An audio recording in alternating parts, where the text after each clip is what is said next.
What's up, everybody? This is Gabby. And KT.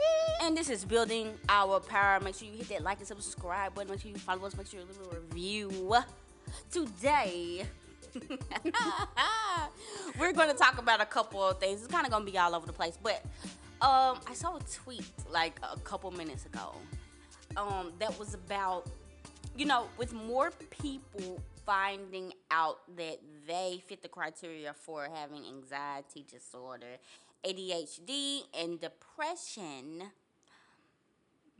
If these things are so common, why are they still labeled as disorders? And KT had a hypothesis and tied it to capitalism. So I'd like you to express what you think about it. So, just to make it really short and simple, those are considered disorders because they're things that make it hard for you to function in a capitalistic society. If you have anxiety, depression, blah, blah, blah, blah, blah, then you can't go to work and work like a quote-unquote normal person, a.k.a. be punished with labor for the rest of your life. So I think that the reason why those are considered disorders is not because they are necessarily disorders of the brain, which they are, but I think that society in and of itself categorizes that as a disorder more often because you're not able to function as well in capitalist with those disorders. Does that make sense? Yeah. Or those illnesses, I guess I should say. Right. And something I was thinking about too, I watch, what's his name? Situational therapist. Yeah. He was talking about, he was relying it to, parents that bring their kids to a therapist in order to fix them. And most of the time, the problem is a situation or an environment that's going on with the family. So it's like parents are wanting a diagnosis so they can just blame it on that, give the folks some medicine, and they don't have to change. And I think that's the bigger picture issue with living in a capitalist society, or just a society with so much injustice that we know, especially as a black person, that seeing and hearing and knowing that you can be killed any day now, just from a regular routine police stop, will obviously invoke anxiety. Yeah. Okay. And there's nothing that I can do to change that fact. Okay. So I'm going to go to a therapist. I'm going to be diagnosed with anxiety. I may get some medicine, and it'll kind of help to put a Band-Aid on the overarching issue. And so I think that's kind of what's going on. Like, we're seeing all this stuff going on with social media and stuff like that. Nothing is hidden. We see the horrible of humanity in full display. The economy is going to trash. The world is coming to trash. So all of us are dealing with this influx of just negative information. So obviously, we're all going to suffer with some of these things. Right. And so I think that's really what it is. I do think that the mental health world, if they want to be real about it, is going to have to come to terms with just being real with their patients and letting them know, hey, this is just a symptom of capitalism in the world. I can only give you the tools to help you navigate it. I can't fix you because I can't fix the world. And I think that's kind of how we have to see it. I feel that's definitely something that how they should frame it, because I remember I went to therapy my very first time, and I went to this man, and I was having a really, really, really hard time, trigger warning, suicidal, blah, blah, blah. And so during that time, he just told me, well, it just seems like you're having a normal reaction to something that's stressful. Now, to me, that was one of the more stressful times in my life, and I definitely needed something then at that point to help me along. But I do think that once someone has the mental capacity, because people are still getting spankings these days, that they should be able to process that line of thought. Because during that time, if somebody would have told me that, I would have been pissed off. Mm-hmm. I would have been really pissed off. Like, okay, that doesn't help me either. You know what I'm saying? Right, right. So, I mean, I knew that capitalism was bad, but at the same time, I needed help then. Right. Yeah. Yeah. But I do. Do you kind of see though how we were kind of having this conversation about how certain things are getting co-opted by the liberals about self care, and Yeah. going to therapy and stuff like that. Do you think now that the therapists are a tool of the state to keep us sedated, like you said, and just to keep us working and happy enough to be productive? I mean, yeah, that's the purpose of them. That's really the purpose of them. I think therapists too. They're kind of like a restaurant. You go into them, they fix your original problem, and then they send you on your way. With like a restaurant, they go in, you get your food, or you fix your quote unquote problem that you're hungry, and then you go on your way. So therapists are kind of the same way. It's really hard to have like a long-term therapist even, because I feel like they only want to focus on one issue, and then once they've solved that one issue, then at that point again they're going to send you on your way. And so honestly, definitely therapy is to make the state better, but also on the same spectrum of that, it does also allow people to have access to resources that they may not have before. Like, for instance, me, when I was working, I did have like ADA paperwork, which said that, you know, I was mentally ill, and there's certain times where I'm just going to have to get up and leave. And there's nothing more that I can do about that. And so I do think that at the same time that it can be a tool, it can also be a tool for the person that's suffering. Right. Yeah, I think it's twofold. And obviously this is not telling people to not go to therapy, because good Lord, we still need it. But it's just coming into it with the frame point of, this person isn't going to change my life. They're going to help me navigate the trashness. Now, with stuff like family, maybe they can encourage you to cut people off that you need to. But in a capitalist society, obviously they're limited in what they can do. But I just wanted us to discuss that real fast, because I saw that tweet and I thought that was an interesting little conversation. Okay, let's go to Patrice Cullors from Black Lives Matter, because Lord Jesus. What's happening? She was on a show with Mark Lamont Hill, like in an interview. Okay. The thing that caught me is because, you know, we call building our power. So, Patrice said that Black Lives Matter is not a charity organization. It is a power-building organization. Power building. I said, somebody must have watched our little podcast or something, because I want to say one thing, and then we're going to go to the next thing. Power building for whom? Themselves. Power building for whom? We're trying to figure out how we can get our little dollars together and find out ways to create our own little self-sustaining stuff. Is that what you're doing? And I put a tweet out. I'm like, building power for who? Have you been over here with the HR 40 thing trying to get us reparations? Are you over here trying to get us a $17 minimum wage? Are you over here with Bernie Sanders trying to figure that out? Are you over here trying to disperse money because you know folks still ain't got no job during the pandemic? Again, we've already discussed this stuff, but is she the one that had like 4 houses? Yeah, that's the one. Oh my! Oh, that's the one with 4 houses, and they say y'all don't want black people. Y'all want black people to struggle. And people can be so manipulative. It's just that's what makes me mad, because nobody believes them. But the fact that they even came out of your mouth, you acting like somebody saw you with $100,000 house and said, "Ooh, she shouldn't have that. She shouldn't have that. You got 4 houses, millions of dollars. What the heck? Why in the world?" I don't care. People say it's just because they're capitalizing off that. If you're working as a service to others, you do not need $4 million houses when black people in America are in poverty and dying. I'm sorry. So I'm just against it altogether. And you know, that's all I can say. We've already talked about it. If you want to hear more about us talking about it, we have an episode called Black Lives Matter is over. You can check that out. So, the main thing I did want to talk about though is, last week we kind of got an influx of new videos that showed, instances of deadly police force.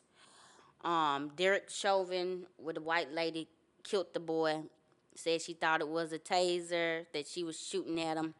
And then Adam Toledo, the little 13-year-old boy that was killed by the police in less than 0.8 seconds after he dropped his gun. So, obviously, there's been calls for protests. Lord God, have we not learned nothing? I feel like some people just so into tradition and just doing so. Okay, somebody died. We gotta go outside. I feel like they don't take time to just sit and think about, okay, what happened the last time we did this? Was there any progress? Was there any change? If not, what can we do differently? What do you mean the last time we did this? Like, are you talking about last year? Well, I mean, not even last year. Like from Obama years, like 10 years ago. 10 years ago, but mainly last year because that was like the biggest ones. And it's like, as far as my city, Memphis, Tennessee, there has been no change at all. Nothing. If anything, the mayor has become more emboldened. They over here saying they're going to reimagine the police. They had the FBI bringing federal agents over here to do gang units, and all they doing is stopping folks for traffic stops and stuff like that. Like, literally nothing has changed. It's gotten worse. And people here are still saying, let's go out and protest. Why? I don't understand that. I don't understand that either. To me, I feel like at this point, it's almost like a trauma response. It's like, okay, well, these people were murdered, so let's just go ahead and run out there and scream at the top of your lungs. Like, that's definitely valid. I would definitely understand that, but at the same time, like, there's got to be some kind of process or some kind of like changing thing that's gonna make a difference. And so Gabby, what do you think we should do in order to, get past the protesting? What do you think would make a difference? I personally want to start just investing on black folks having guns and assault rifles. Because now in Tennessee, apparently they're going to make it so we don't even need permits. I just want all these black folks to walk around with assault rifles. And when you see somebody getting pulled over, just like the Black Panthers back in the day, we just post up and wait for them to do something. Even though, obviously, our little guns cannot do nothing against a doggone military grade weapons. No, because that ain't what you said at first. I think that at least for one, showing the community that we will not back down. Y'all not finna treat us like no punks. And then at least putting a little bit of intimidation into the police officers is the best we can do. Because right now, nothing else is going to work.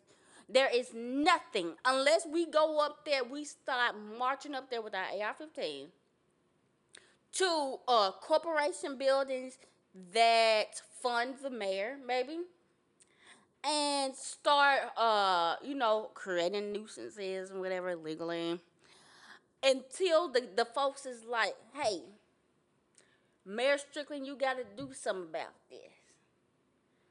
Well, he could send the fleet of the police officers. Exactly my point. So, Gabby, okay, so there was a conversation that we had about peaceful protests. I'm going to wrap it up here because you're going on a rant. I'm not going on a rant.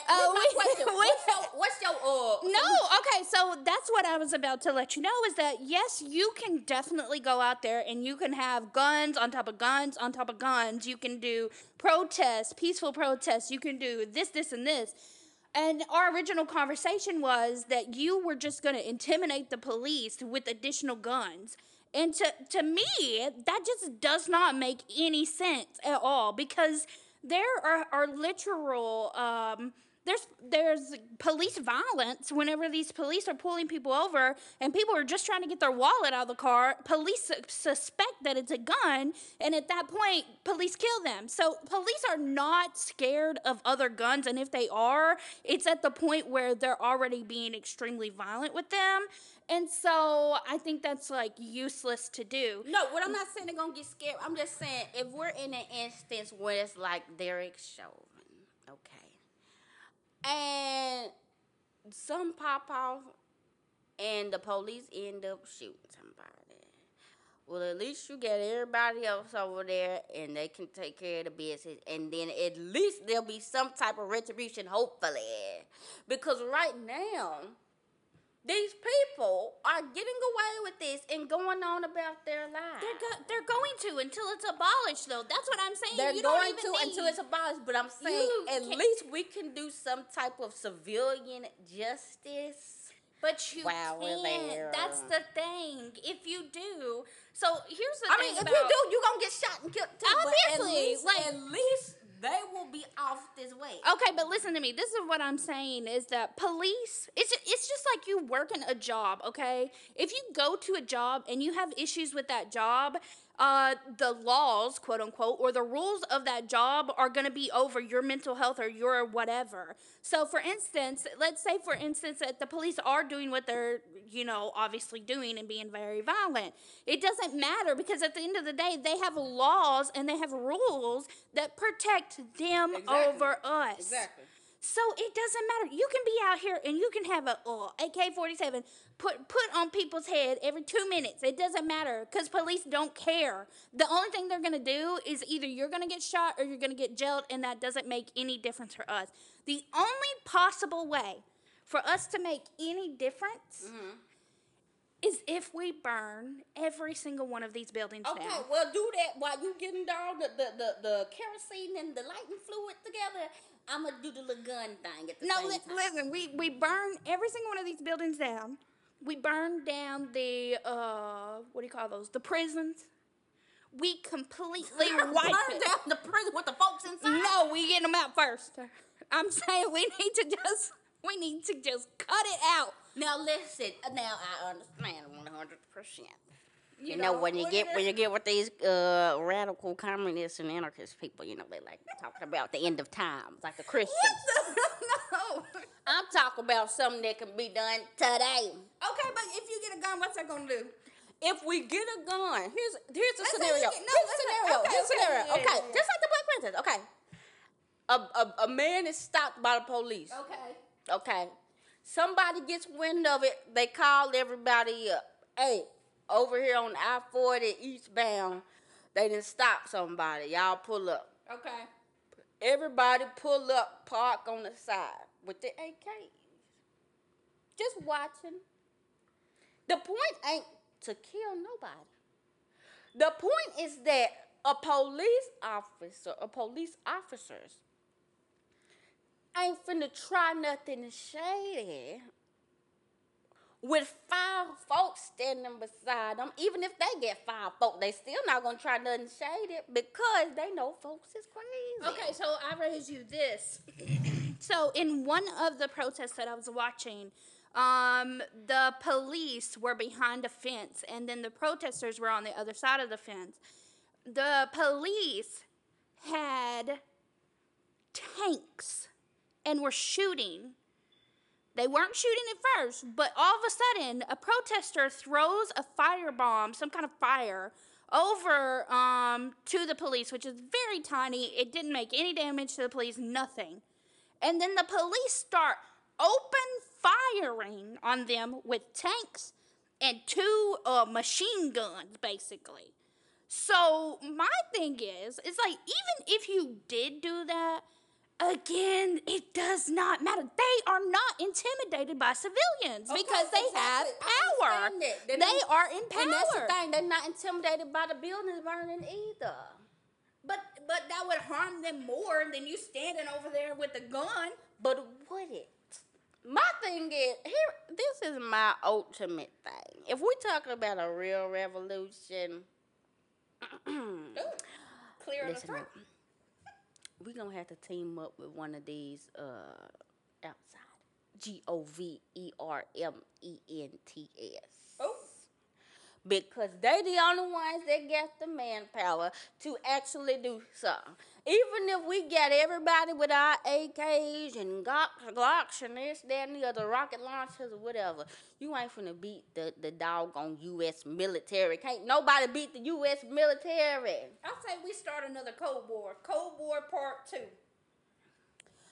Oh, good. We don't want to end y'all on that to say that this hopeless, but We're gonna start a Cold War Part 2 if you want to be a part of the But Cold War. this is what I want to end. This is what I want to end at, because it's about building our power. This ain't about depressing our people. It's not dop. It's bop.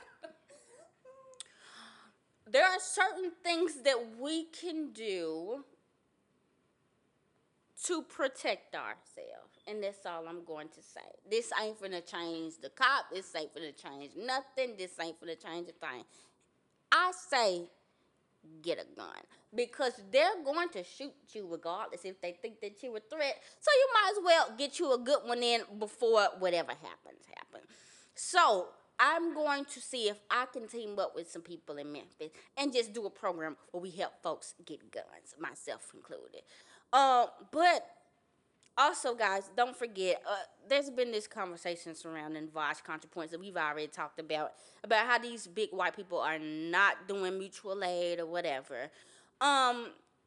Mutual aid is very important. Mutual aid ain't gotta be no big grand thing at first, but I do want to encourage everybody to look out for each other and, help people out in need. There's people on Twitter, again, I'll find some links, that are just trying to fill their GoFundMe just so they can survive another day. So that's very important. We eventually are going to start raising funds so that we can partner up with some organizations and give supplies as well as literature and books to people in need around the city. And that's really all we can do, guys. We are literally all that we have. If you ain't noticed now, the government don't care. Joe Biden ass don't care. Nobody cares. It's only us. So we have to keep the faith and know that ultimately, there's power in numbers. Now I know what I said, but there is legitimately power in numbers. So all you have to do is educate yourself, educate your peers, and keep it spreading around. And eventually we gonna make it out here. It may not be in our lifetimes or our children's, but definitely in our grandchildren's lifetime. We want to make the ground fertile for them to be able to go on and get this revolution popping, because America is a demonic state and needs to be eradicated immediately. KT is trying to wrap me up, but I'm trying to preach my message, because KT was just gonna leave y'all on some the world is going to end and there's nothing that you can do. I'm not pausing this episode. KT trying to make me pause this episode. Anyways, any words you have? I have no words, girl. You said it all. KT has no words because she just wants y'all to be depressed. I love y'all. No, that's not. This has been Building Our Power. Make sure you hit us up on social media at Building Our PWR. Don't hit up KT because I don't know what she got going on, but you can hit me up at Gabby's Music. KT has a whole brand new website selling plushies and stuff. She don't want y'all to know about that at ktdoesart.com. I shouldn't have even said it. But we love you. Make sure you hit us up, and thank you. Bye.